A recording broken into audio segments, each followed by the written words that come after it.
This is the second section of the groups chapter, and this is all about Cayley tables and finite groups. Now, the work we've been doing in the previous section were infinite groups. So they were things like binary operations on real numbers, integers, that type of thing. Okay, but what if we've got a finite set of elements,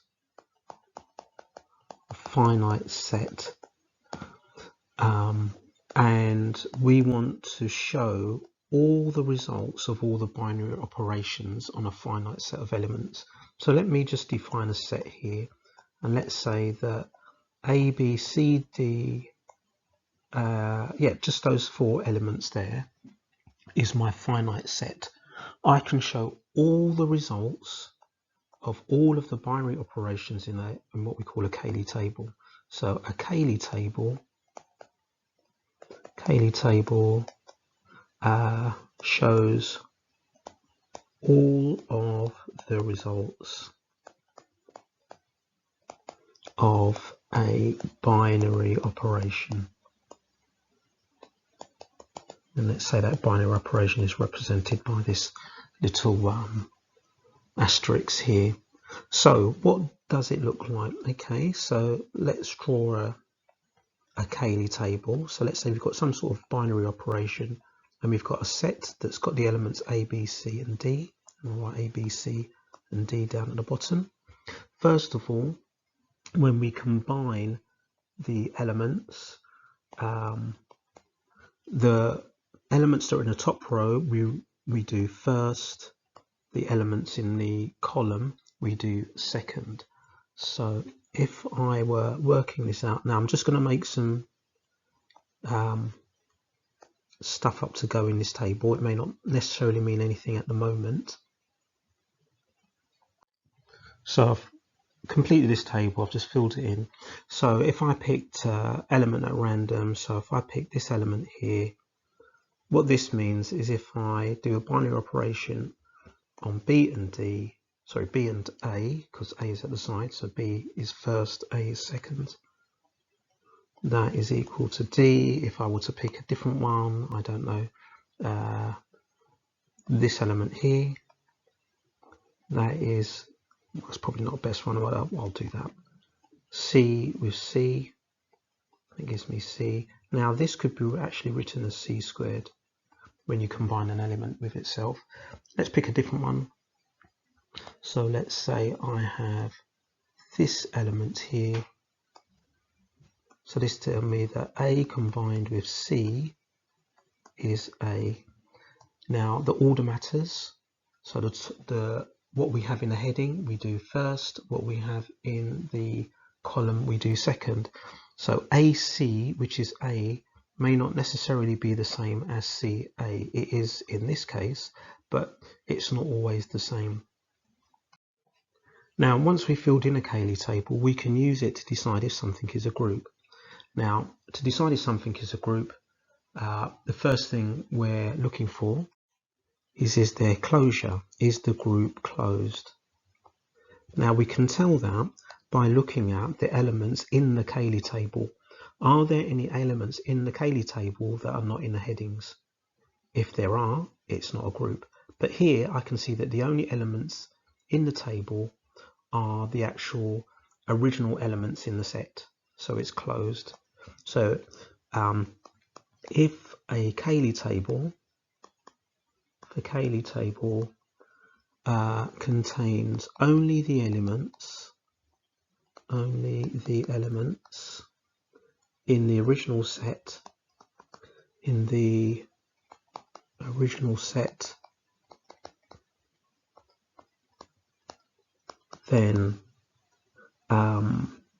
set is closed.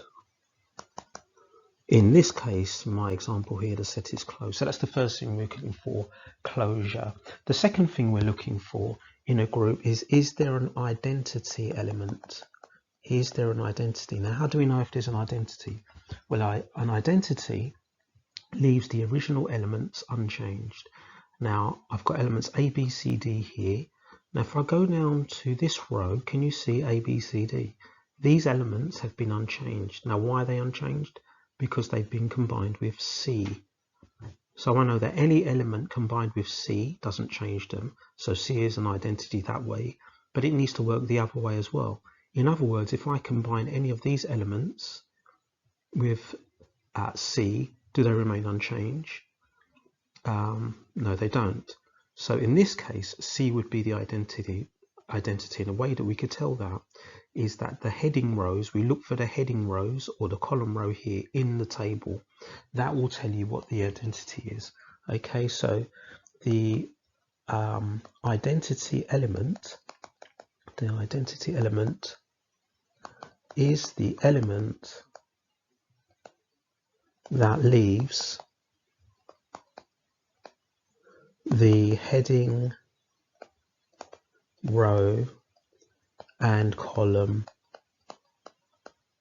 unchanged. And in my example, it was element C that left the heading row unchanged, A, B, C, D, and it left this heading column unchanged as well. So we need to check that it works both ways. So that's the second thing we check for to see if something is a group. The third thing is there an inverse? Now again, from a Cayley table, we can tell if there's an inverse. Now what does an inverse do? If we combine any element with its inverse, we get the identity. Now we've decided that in our example, the identity is C. So let's say I want you to find the inverse of A. So what element do I combine A with to get the identity? That's D. So D is A's inverse because A combined with D gives me the identity. So if you're trying to find the identity, one of the first things you might do is actually to highlight where you see the identity element. Yeah, so that will tell me, right, okay, A's inverse is D, B's inverse is B, it's its own identity, it's called self-inverse. C's inverse is itself, well that makes sense since it's the identity, and D's inverse is A. Now, there's a simpler way actually that we can tell that every element has an inverse, and that is the identity appears in every row and column. So if I want to find what the identity is, I can just look it up in a table like this. Yeah, look these things up here. But if I want to check whether the set, all the elements in the set have an inverse, I just need to check, is there an identity element in every row and column? And there is. Every row has a C in it. Every column has a C in it. Okay, so to check to see if a group has an inverse, we want to check that each and every row and column has the identity element in it. So in my example here, this set, every element has an inverse because there's a C in every row and column. Okay, and then the last thing is it associative? Now, quite often with questions, you are told that it's associative. If not, then things like addition with real numbers or modulo arithmetic is associative. So those things you can take as given, and also with multiplication with real numbers or modulo arithmetic is also associative as well. So those things we can just take as given. Just a note on modulo arithmetic: if we're asked to do a binary operation which is let's say, for example, addition modulo 7, we write it like this, plus with a little 7. Okay, so that will be modulo 7 addition. If, for example, I needed to do modulo 16 multiplication, we'd write it like this. So with the number down at the bottom, so that's just a little note on modulo arithmetic. So with a Cayley table, we can see if it's closed. There should be no new elements in the Cayley table that are not in the original set. We can tell if there's an identity. The identity will leave the heading, row or column unchanged. In my example here, it's C. There should be an inverse. The quick way of telling if there's an inverse is that the identity element should appear in every row and column. And we can use that identity element to work out what the inverse of an element is. And associative, quite often in these questions, we are given it as a fact. If not, then we can assume that, and we know that addition and multiplication with real numbers and modulo arithmetic is associative. Now we can apply all of this to transformations. So we can, for example, take the vertices of a shape and look what happens to the vertices of those shapes as we rotate it and reflect it. And we can represent those results in a Cayley table, and we'll do one of those in a moment. And we can also represent permutations in a Cayley table as well, and we'll do a quick example of one of those. So let's start with the transformation. So let's say I've got a square like this, and I label the vertices 1, 2, 3, 4, and let's say that I rotate it 90 degrees clockwise, so clockwise 90-degree rotation, and I call that rotation F. And what will happen is the corners will go like this: 1, 2, 3, 4. Let's say that I've got a different transformation, so I'll start with a square again, labeled in the same way: 1, 2, 3, 4. And let's say that this time the transformation is going to be a reflection, let's say this way, like this. Let's say I reflect it that way. So it'll be reflection, like a horizontal reflection. Okay, so let's just do that here. And let's call this transformation G. So what will happen then, I will have 4, 3, 1, 2, like this. Now we can represent this type of transformation in something that looks a bit like well, a matrix basically. And in the top row, we're going to put the original vertices. In the bottom row, we're going to put down where these vertices go. So I can see in this one here, F, corner 1 is now where corner 4 is. Corner 2, well, corner 2 is now corner 1. Corner 3 is now 2, and 4 is now 3. I can do the same with G. So what happens with G? So again, in the top row, I'll just put the original vertices like this. Then in the bottom row, I'm going to put where they end up going. So with G, I can see 1 has gone to 4, 2 has gone to 3, 4 has gone to 1, and 3 to 2. So we'll just fill that in. 1 is gone to 4, 2, 3, 3, 2, and 4, 1, like this. And we can combine these transformations. So if I wrote something like this, okay, like functions and like transformations with matrices, this actually means that we need to do G first, then F. Okay, so you start from the right hand side and work across.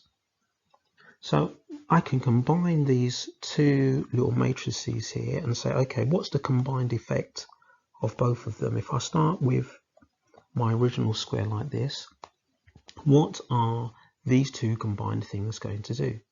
Well, if I start with G, G moves 1 to 4. And if I go to the second one, this moves 4 to 3. So I will put 3 down here. That's the combined effect from 1 to 4. Go across here, 4 will go to 3. Okay? Okay, so this is called the composition of these two transformations. Right, let's carry on. So if we start with 2, what does G do to 2? 2 goes to 3, and then if we go here, 3 will go to 2. So 2 will not actually change its position. Then we'll move on to 3. So doing G first, 3 goes to 2, 2 goes to 1. And then the last one here, 4 goes to 1, and then 1 goes to 4. So that one doesn't change its position either. So we'll just finish that off. So this is applying all this stuff to do with Cayley tables to translations. So then what we can do is we can work out what these the combined transformations are, and we can put the results in a Cayley table. We can also apply it in a similar way to permutations. So let's say, for example, we've got a set of 4 cards labeled 1, 2, 3, 4, and we have different actions that maybe swap the order of the cards, reverse them, that type of thing, and we give a letter to each one, and then we can work out what the combinations of those are, and again put the results in a Cayley table and work out if the set of permutations forms a group. And the last thing is to do with cyclic groups and something called a generator. Cyclic groups and generators. Now, a cyclic group is one where you can use one element in that group to generate all of the elements in that group. So let's say, for example, I have a group with these elements in it: A, B, C, D, and E. So obviously A on its own will give you A, but let's say when I combine A with A, and that may be an asterisk instead. Now we can write that as A squared. Let's say that this generated element C, and let's say when I combined A with itself 3 times, which we can write as A cubed, let's say that generated element E, and so on. So I'll just write this as A4. Let's say that generated B, and then A5 generated D. So can you see A, B, C, D, E, all the elements of the group have been generated by combining A with itself a certain number of times. So if this is possible, then it's a cyclic group, and A, it would be called the generator. So A is called the generator of the group.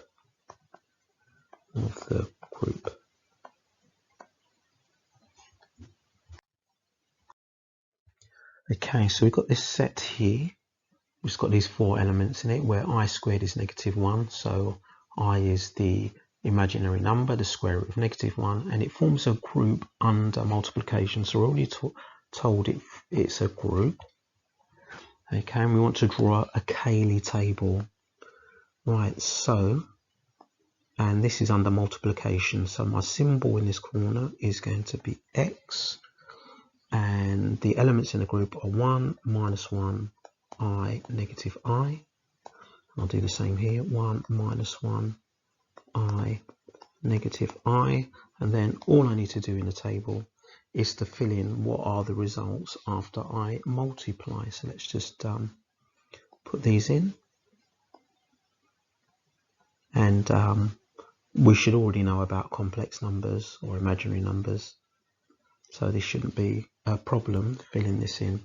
So the first row, multiply everything by 1, so 1, -1, I, -I. The next row we multiply everything by -1. So we'll have -1, 1, negative I. The next row we're going to multiply everything by I. So that will give us I, negative I. Then this will become -1 because I squared is -1. And then 1 in the last column. And then bottom row will just be negative I, then I here, and then lastly 1 and -1. So there's our Cayley table done. Part B, we want to find the identity element. Now remember, to find the identity element, we want to find which element leaves this heading unchanged.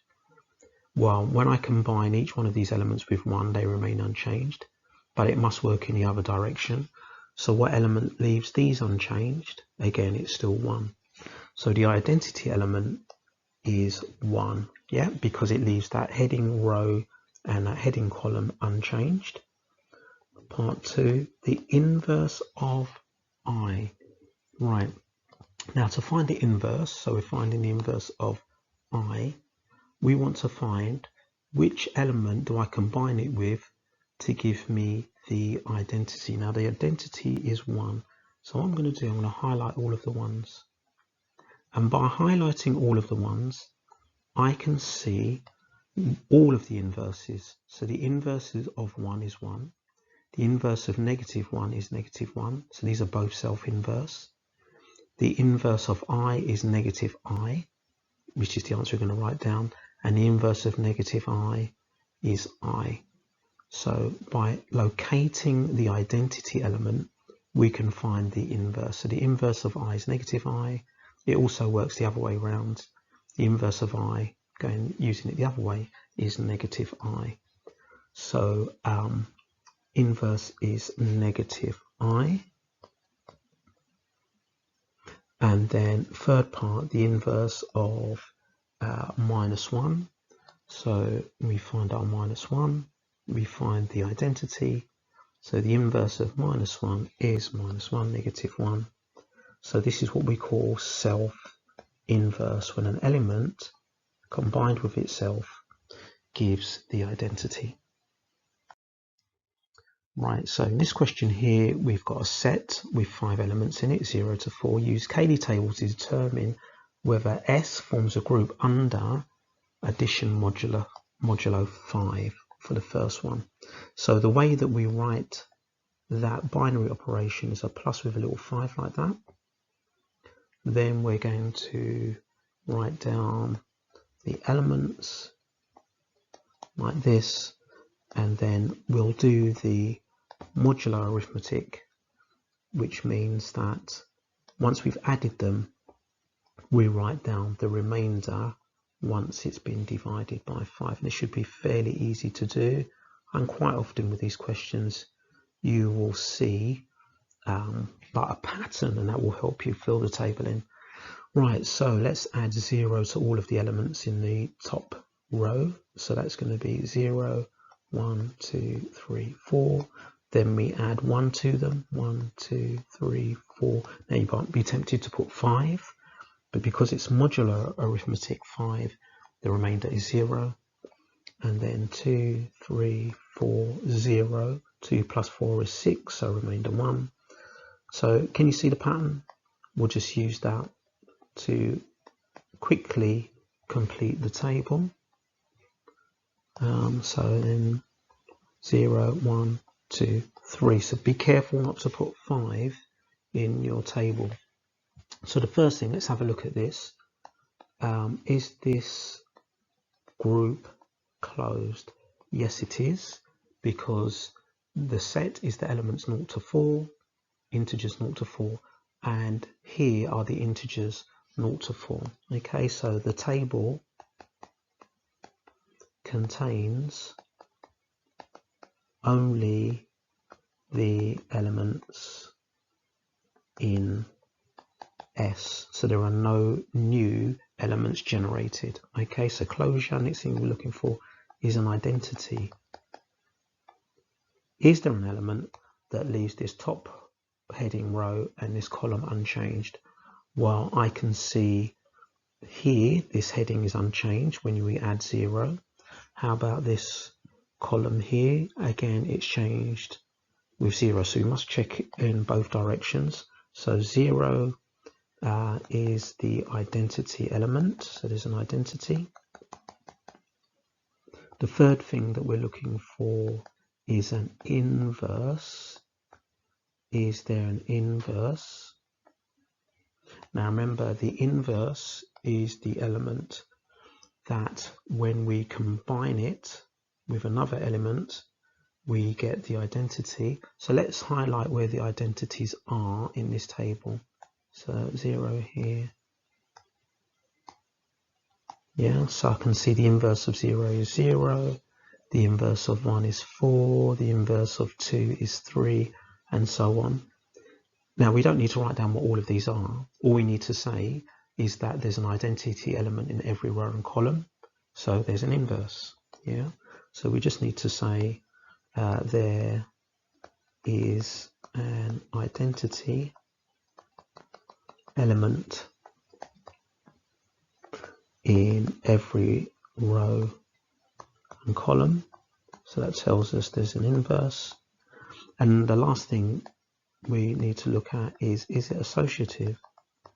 So how do we decide if it's associative? Well, we said already that any type of addition or multiplication, whether it's real numbers, integers, or modular arithmetic, is associative.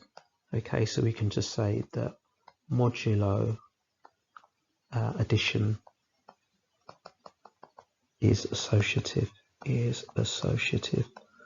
So for part A, we can say that this set under modulo arithmetic or addition 5 is a group.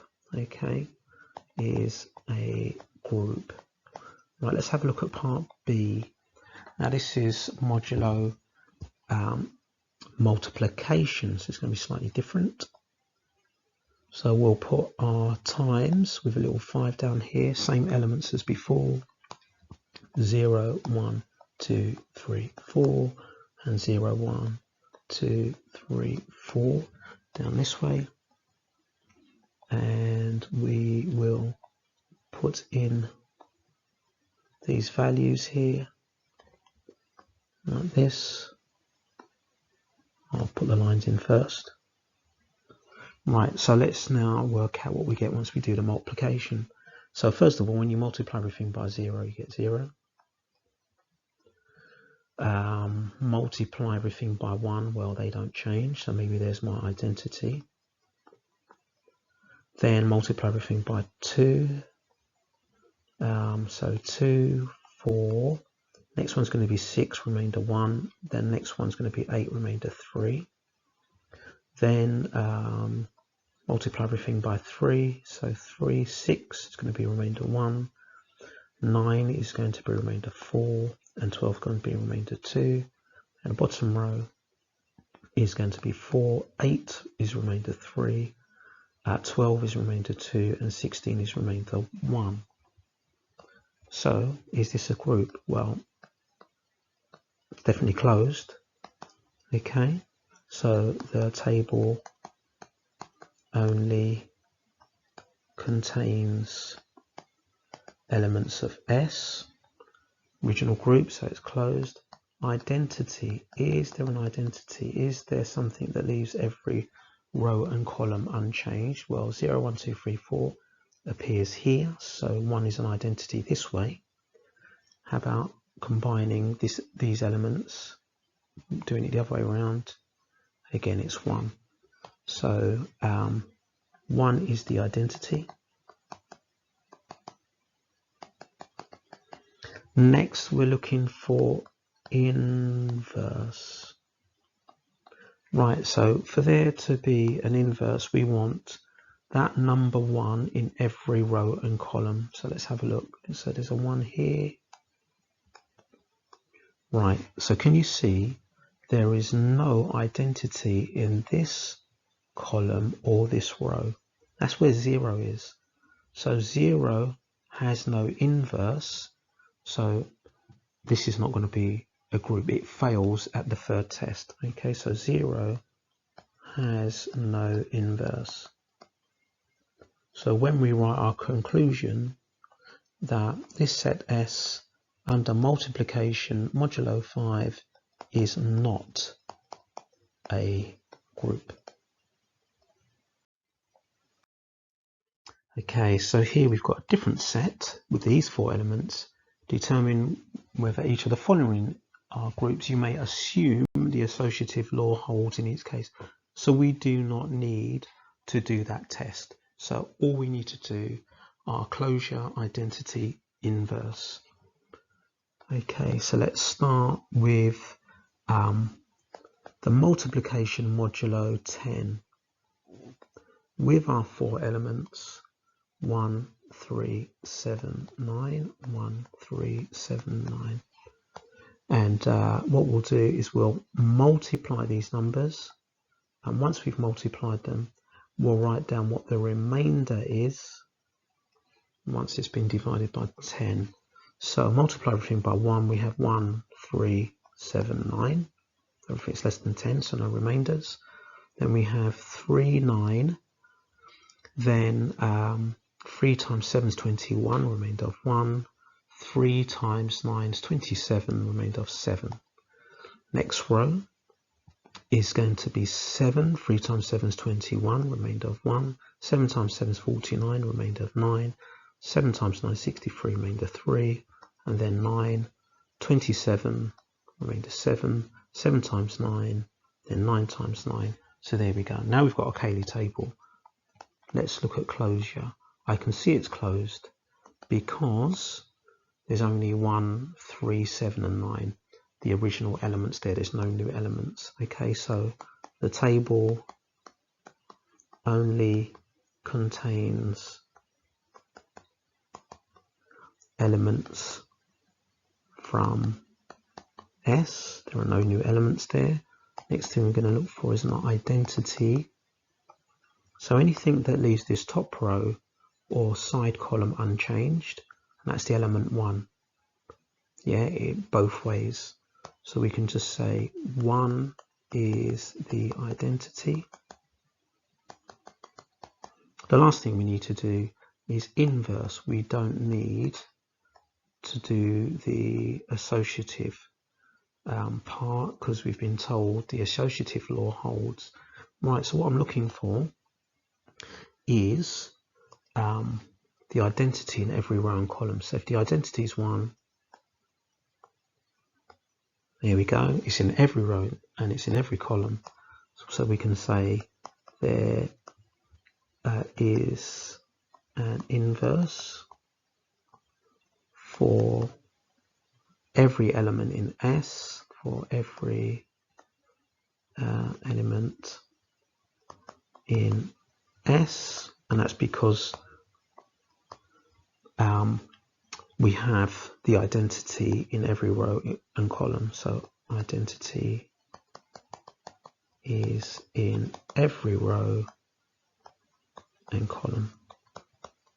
So our conclusion is that this is a group. So now let's do the same thing with multiplication, but this one is modulo 12. Same elements, 1, 3, 7, 9. But this time it's going to be the remainder that we get after we've divided by 12 and not 5. So let's see what elements it generates. So the first row, I think one's going to be the identity because that leaves these unchanged. Second row, we will have 3, 9. Then 3 times 7 is 21.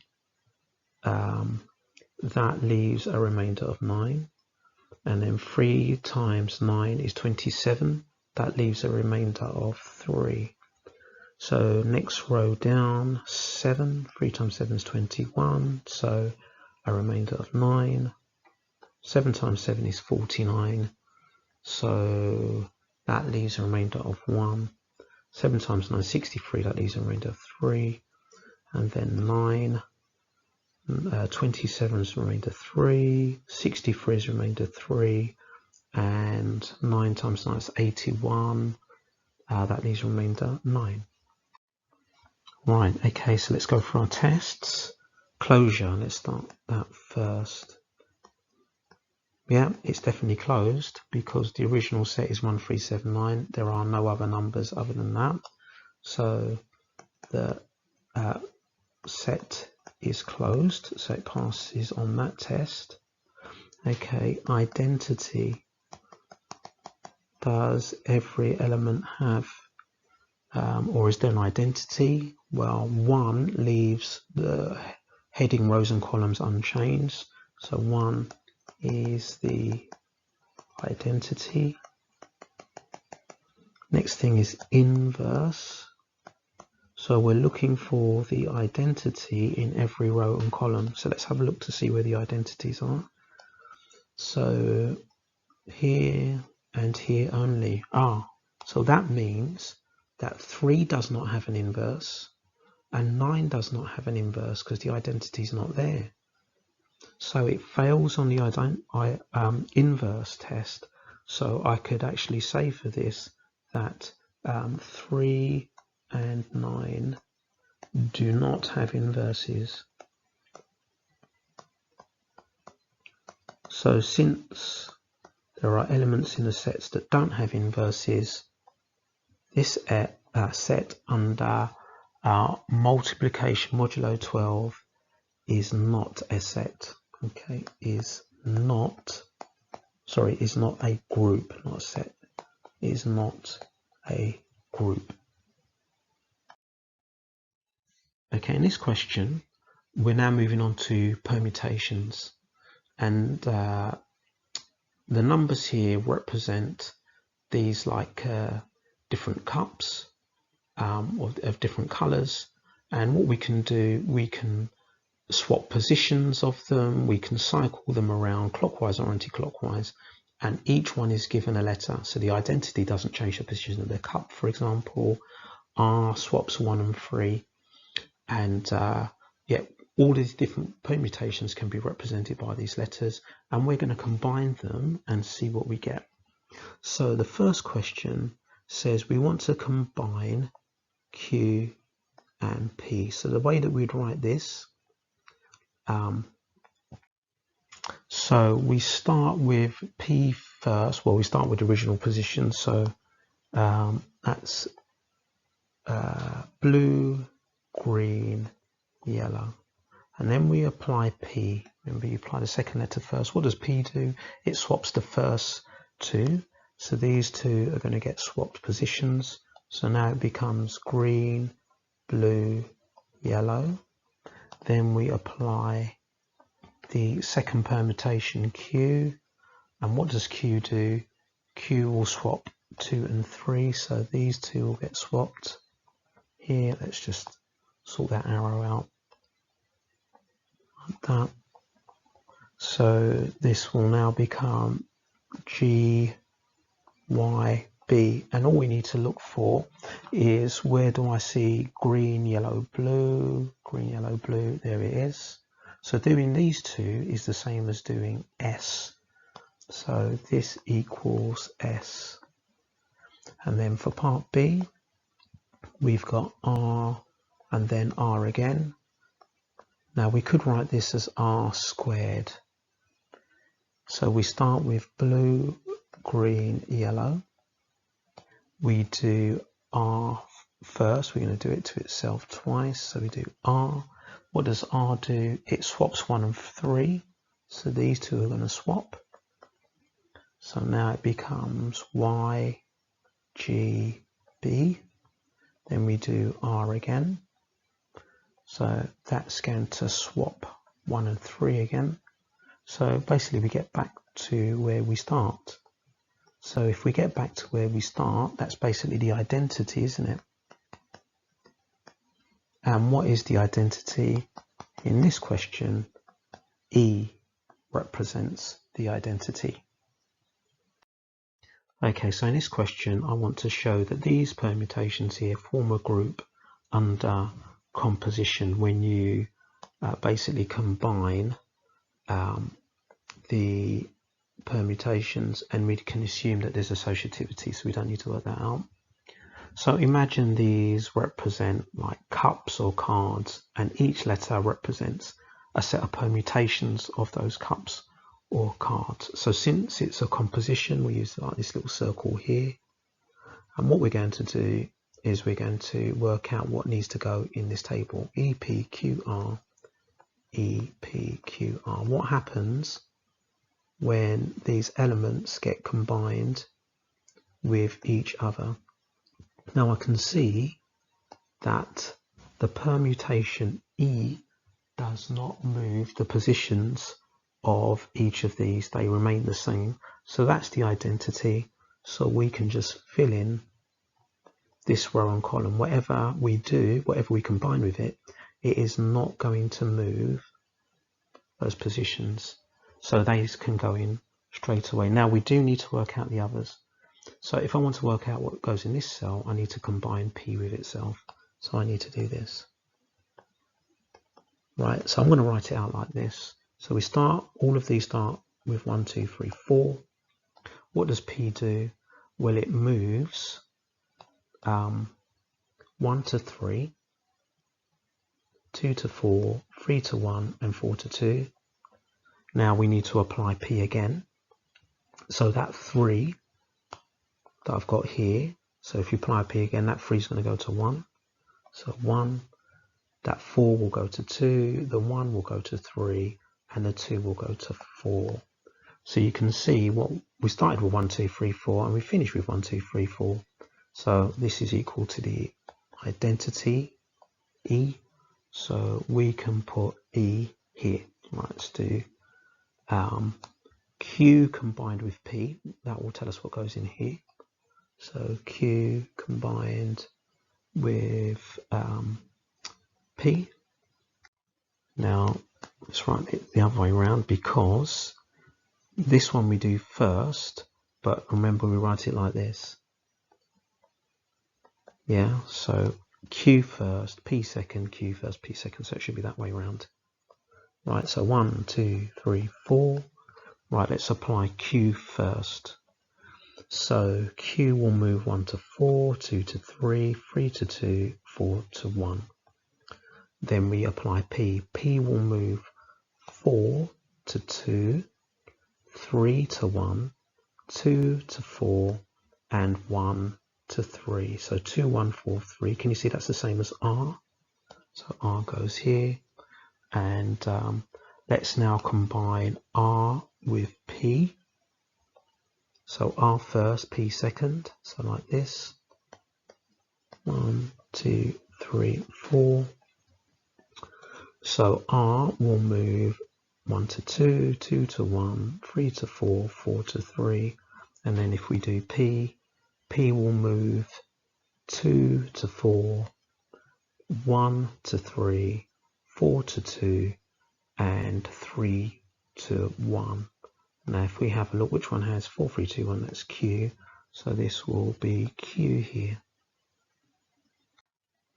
Okay, so I filled in the rest of the table with all the compositions here. So now we can show whether this is a group or not. So let's start with closure. There are no new elements in the table. It's still EPQR, so no new elements in the table. Okay, we've only got elements from S, identity. Right, can we see the row and the column unchanged? EPQR, EPQR, so there we go. Identity is E. E is the identity. We knew that from before anyway. Inverse. Let's have a look. Let's find where all the identities are. Okay, there's one in every row and column. So every element has an inverse in the set. Okay, so the identity is in every row column, so every element has an inverse in S, and associativity has been assumed, so this forms a group. So this forms a group. Right, so in this question here, we want to show that G, which is all of these different transformations of a triangle. So this one's the identity triangle, or two-line notation that represents the identity. So you can see here that the vertices of the triangle are labeled, they don't move. If we do a clockwise rotation of 2 pi over 3, which is 120 degrees, you can see that 1 will move to here, 2 will move to here, and corner 3 will move there. And then if we do an anti-clockwise rotation of the same angle, then you can see where the corners move to, and this is where the corners move to, so they're written in red after we do these reflections. So the two-line notation, the top line represents the original positions, the bottom line represents the new positions. Now if we want to find if this forms a group, we need to show these combinations in a Cayley table. Now there's quite a few of them, and if we were to work them out manually like we did the last one, it could take us rather a long time to work them all out. So what I would suggest with a question like this is actually that you make a little triangle, label the vertices, and make sure you label the back as well, and actually carry out the reflections and rotations yourself by rotating the triangle and reflecting it, and find those combinations, and then look at what the new positions of those vertices are and which one they correspond to. Now we'll do a couple of these manually, but the rest I will fill in. And what we need to notice on this one is that the order matters. So for example, if I were to work out something like L followed by R, it may not necessarily be the same as R followed by L. And in fact, they're going to be different. Yeah. So let's just do a couple of these. I won't bother with the ones which are combined with the identity because we know what they're going to be. Yeah. So the first transformation will be unchanged. One second. So we'll just put these in like this. So let's just pick out a couple to do. So for example, let us work out what goes here. What would go there? So this is S combined with M. So S first, M second. So we can use the two-line notation. So we're starting with 1, 2, and 3. So what does S do? S is here. Well, 1 moves to 2, 2 moves to 3, and 3 moves to 1. Okay, and then what is M going to do? Well, the 2 will stay in the same position. 2 will stay as 2. The 3 under M will move to 1, and the 1 will move to 3. So that's 2, 1, 3. Where do I see 2, 1, 3, N? So this is equal to N. Now I would need to do that with all of these, and you can see there's loads of them. Okay, so I suggest maybe cutting out a triangle, doing it manually. So I'm not going to go through all of the working. You can sort of do that yourself, but I will quickly fill in this table. Okay, so this is the completed table. We're now in a position to decide whether this is a group or not. So let's look at closure. So no new elements here, all the same elements that we started with. So no new elements in table, so it's closed. Identity, well, this is the one that does nothing, and the one that leaves the column and row unchanged. So the identity is I think we knew that already. So I is the identity. Okay, let's move on to inverse. That'll be the next thing. Right, so let's find the identities. Is there an identity in every row and column? Yes, there is. So every element has an inverse. So there is the identity in every row and column. In every row and column. Associativity has been assumed, so this forms a group. Okay, so G forms a group. So here we want to show that all the symmetries of a rectangle form a group under the composition of those transformations, and we can assume that's associative. Right, so let's start by drawing a rectangle, and we'll label the vertices 1, 2, 3, and 4 like this. So what transformations or symmetries do we have? Well, let's first of all call this E, which means do nothing. Right, we can have a reflection, can't we? Horizontally like this. We'll call this R. Actually, let's call it P. We won't go through the alphabet. P, Q, R, S, things like that. So P. Now, what does P do? So it flips the bottom corners to the top. So we'll have 4, 3, and the top ones to the bottom, 1, 2, like this. We'll use two-line notation in a moment. Actually, let's do that here. So two-line notation for E will just be 1, 2, 3, 4, 1, 2, 3, 4. The two-line notation for P will be 1, 2, 3, 4, 4, 3, 2, 1. Yeah, so you just write down where they've moved to. 1s to 4, 2s to 3, 3 to 2, and so on. What else can we have? Well, we can have a reflection vertically this way. So if we start with E again, so the vertices on the left and the right will get flipped. So let's call this R, and then the two-line notation for R, 1, 2, 3, 4 will be 2, 1, 4, 3, and the only other thing we're going to have a rotation. So that's going to be a rotation of 180 degrees, or pi radians.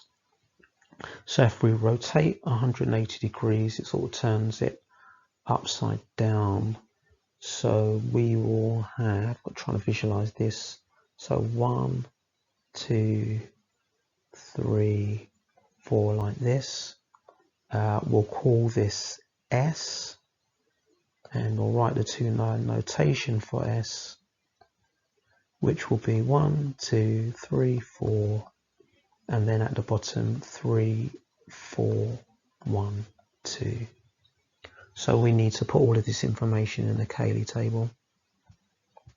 So I'm combining E, P, R, and S like this. Since E is the identity, does nothing, I can fill in that row and column straight away. I don't need to combine anything because I know what it's going to do. So E, P, R, S, E, P, R, S. Next, we'll work out what goes in here when we combine P with itself. So we'll do this. So we're always starting with 1, 2, 3, 4. What does P do? Well, it moves 1 to 4. when I can do it once, and then when I do P again, 4 will go to 1. 2 will go to 3, and then 3 will go to 2. 3 will go to 2, and then 2 to 3. 4 will go to 1, and 1 to 4. Okay, so this is this E, isn't it? Put that down. Right, let's now combine R with P. R first, P second. R first, P second. Right. So again, we start 1, 2, 3, 4. So if we start with R, 1 will go to 2, and then P will make 2 go to 3. So you start with 1, you end up at 3. Right, R, 2 will go to 1, P, and that 1 will go to 4. 3 will go to 4, 4 to 1, 4 will go to 3, and 3 to 2. So we've got 3, 4, 1, 2. Now that's S, isn't it? That's the 180-degree rotation. So I'll put S here. And then S first, P second.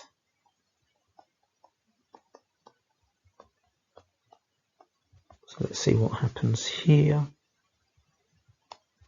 So S first is down here, 1 to 3, and then 3 to 2. 2 will go to 4, 4 to 1, 3 to 1, 1 to 4, and then 4 to 2, 2 to 3. So 2, 1, 4, 3, well that's just R.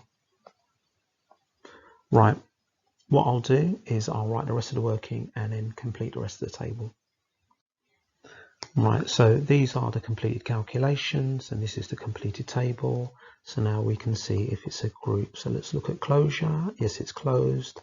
Table only has elements from the my original group S. So I suppose I should define S somewhere, shouldn't I? So let's call S is my group of these symmetries E, P, R, S. There we go. So table only contains, contains elements from S, the group that I've defined. Identity, I did spell it right. Identity. Right, where's the identity element? Well, that's E. I can see that. That leaves these rows and columns unchanged. It does nothing. So E is the identity. That's what I've called it. So there's an identity. Last thing is inverse. Let's have a look. So we're looking to see if the identity appears in every row and column. Yes, it does. So every element has an inverse in the group. Okay, so every element has an inverse in S.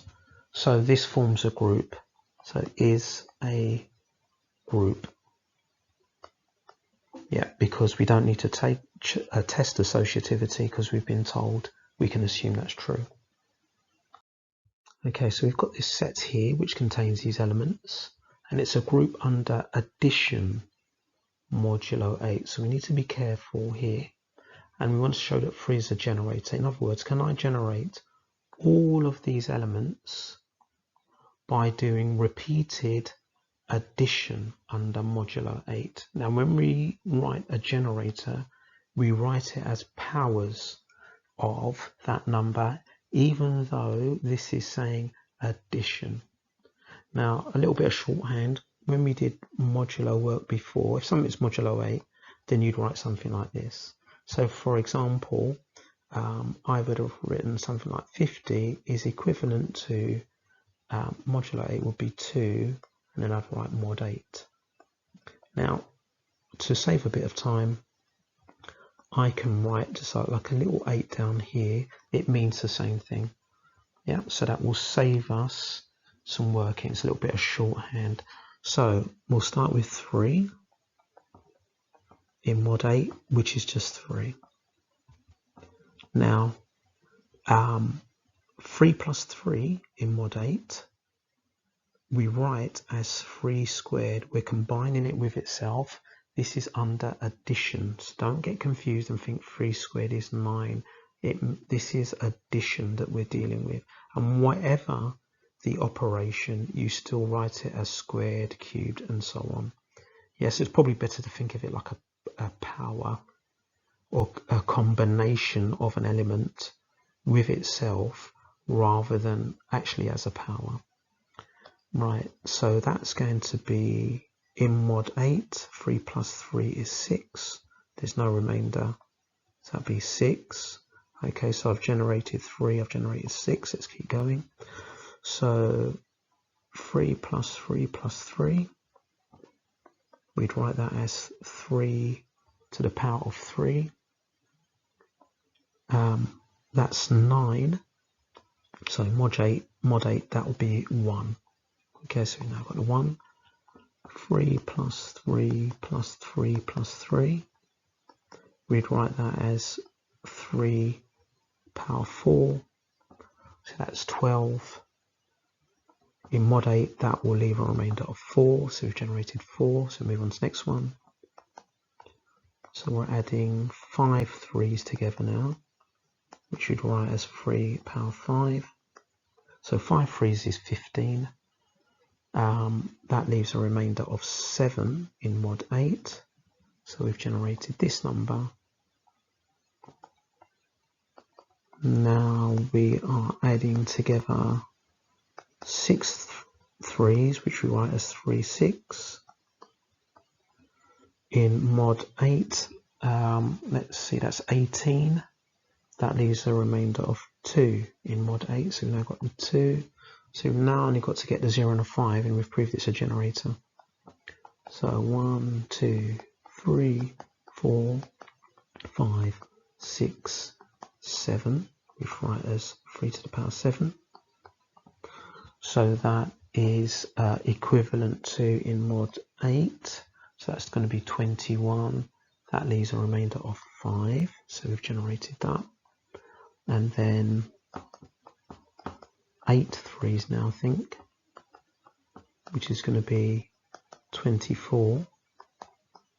So over here. So in mod 8, that's going to leave a remainder 0 because it's just 24.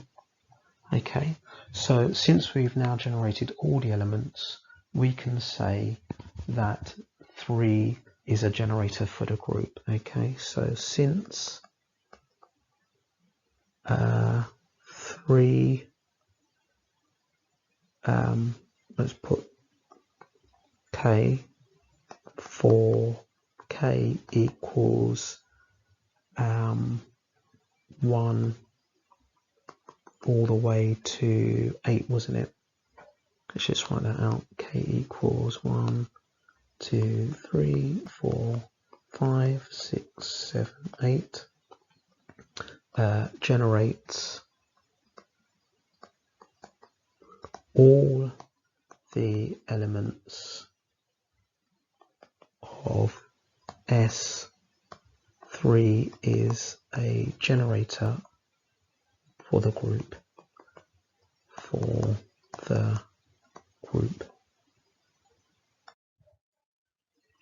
Right, so here we've got this set with these elements 1, 3, 5, 7, and it forms a group under multiplication this time, modulo 8. Show that this group is not cyclic. That means that there isn't a single element that will generate all the other elements. So we need to go through them one by one.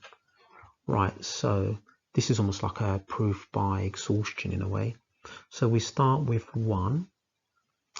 Okay, so 1 in modulo 8 is just going to be 1, and it doesn't matter how many times you multiply by 1, yeah, because it's a multiplication, modulo 8.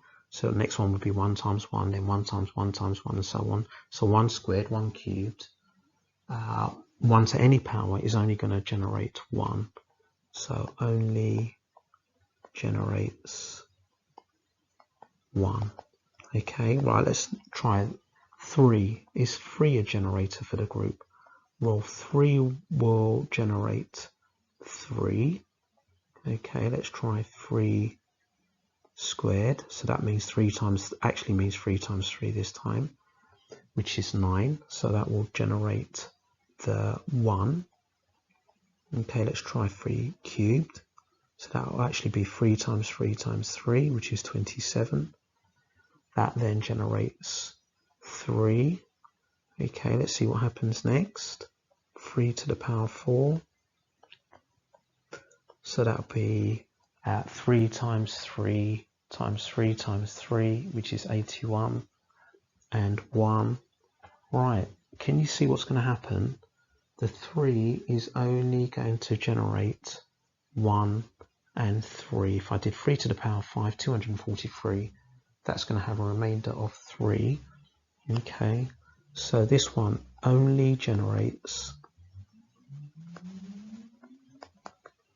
1 and 3. 1 and 3. So this is not a generator for a group. So let's try 5. Okay, so 5, well, we'll get 5 first time, then we'll do 5 squared, that's 25. So that will generate 1. 5 cubed, that's going to be 125. So that leaves a remainder of 5. And we'll try 5, 4. So I think the same thing is going to happen that happened with 3. So if we do 5 to the power 4, which is 625, if we divide that by 8, that'd be 78 times 8. There is a remainder, and that remainder is 1. So the same thing happens again. We cycle between 1 and 5. So 5 only generates 1 and 5. So that just leaves 7. What does 7 do? So we'll get 7 here, and then 7 squared, which is 49. So then that will generate 1, and then 7 cubed. I need my calculator for that. So 7 cubed is 343. So that's 42 times by 8. So that gives us a remainder of 7. I can see the same sort of thing happening again, but I'll just check. 7 to the power 4. That is 2,401. Well, I know 2,400 is going to be a multiple of 8, so that leaves a remainder of 1. So 7 only generates 1 and 7. Only generates 1 and 7. So since no element generates all of the elements in the group,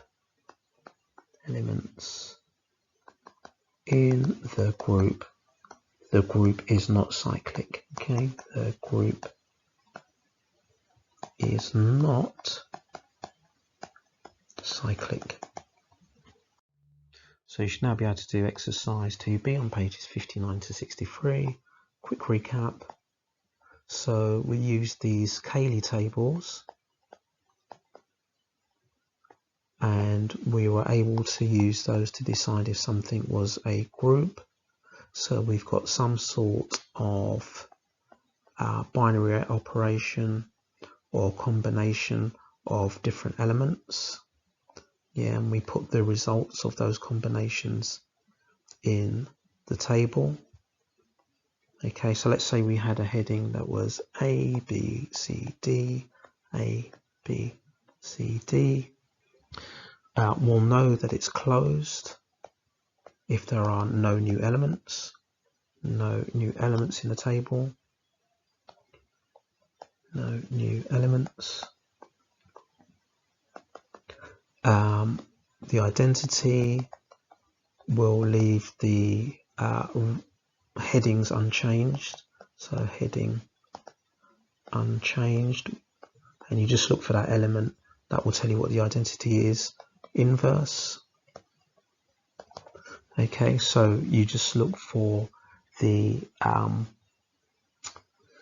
fact that there's an identity in every row and column, identity in every row and column. We can apply these Cayley tables to permutations and to transformations. When we do combine them, we tend to use this symbol. So if you've got something like this, remember this means F first and then G second. We can use this two-line notation. So if this was 1, 2, 3, and let's say this went 3, 2, 1, and we had F did this 1, 2, 3, and then 2, 3, 1. Then if we combine them like this, all we would say is, right, start with 1, 2, and 3.